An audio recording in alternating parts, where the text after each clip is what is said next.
Today we're talking about Detroit Pistons, so here down below. What do you think they'll do? Why will they do it? And how will they do it? Let me hear your predictions down below. So right now they have the best odds with the Orlando Magic and the Houston Rockets for the #1 overall pick, but I have them going third. So Jabari Smith goes to the Rockets, Paulo Banchero goes to the Magic, and with the third pick of the NBA draft, I have Chet Holmgren going to the Detroit Pistons. Okay? I think Pistons fans would be ecstatic over that one.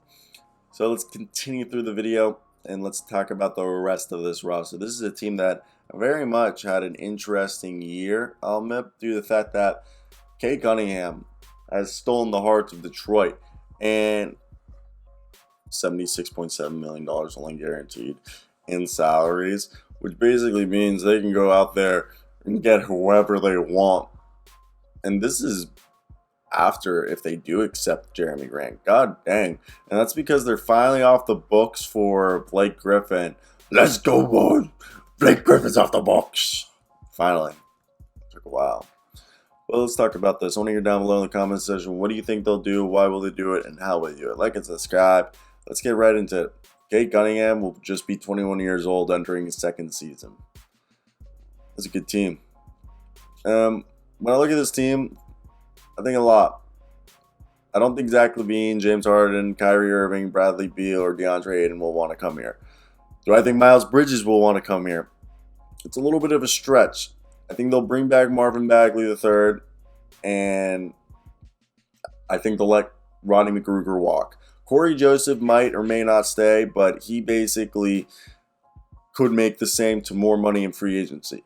Diallo, Frank Jackson, Carson Edwards, and Luka Garza, I expect them to bring all those guys back. Okay? And honestly, when you look at this team, the salary cap is expected to be at 125, and it's about a $13 million increase from the year before.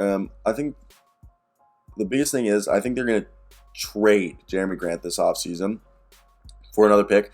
They'll re-sign Marvin Bagley. And let's talk about some free agent guys they can go after. But first off, I think they'll trade Jeremy Grant this offseason. This is peak value right now. Move on from him. And let's go get another draft pick. Marvin Bagley, let's re-sign him. He could potentially be the future center.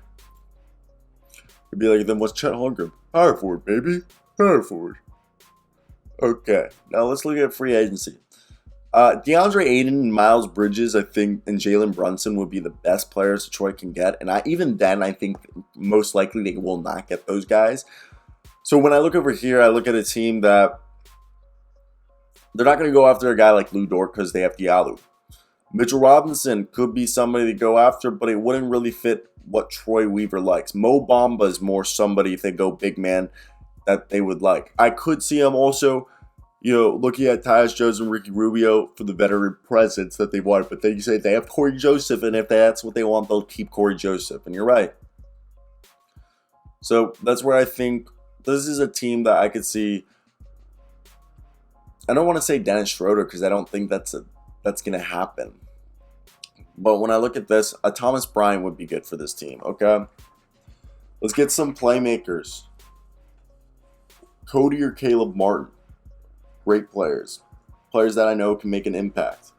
And I think you want to keep going young. Kyle Anderson would be a playmaking power forward who can play some center. He has a really unique skill set that's huge and slow, but he can bring the ball down the floor because he possesses guard-like skills at his size. Guy who dishes out 3 assists, 5 rebounds, and 7.5 points while shooting 33% from 3, 45% from the field. He'll probably be really cheap. I think it would be definitely somebody. But other people are like, I don't even know if you go for veteran guard if you're going to keep Corey Joseph. So I would look at guys, maybe Joe Ingles kind of would help. But I like Diallo. I mean, Lou Dort maybe a little bit better, but Diallo's improved a lot over the last few years. And it's just that three-point shot. Let's get it fixed. I want them to bring in Jalen Smith, though, for sure, because he's a shot-blocking big man with three-point touch. He shot 33% this past year. Had a block game, 6 rebounds, 9.5 points per game. He's just 22. I would bring in Jalen Smith as a guy.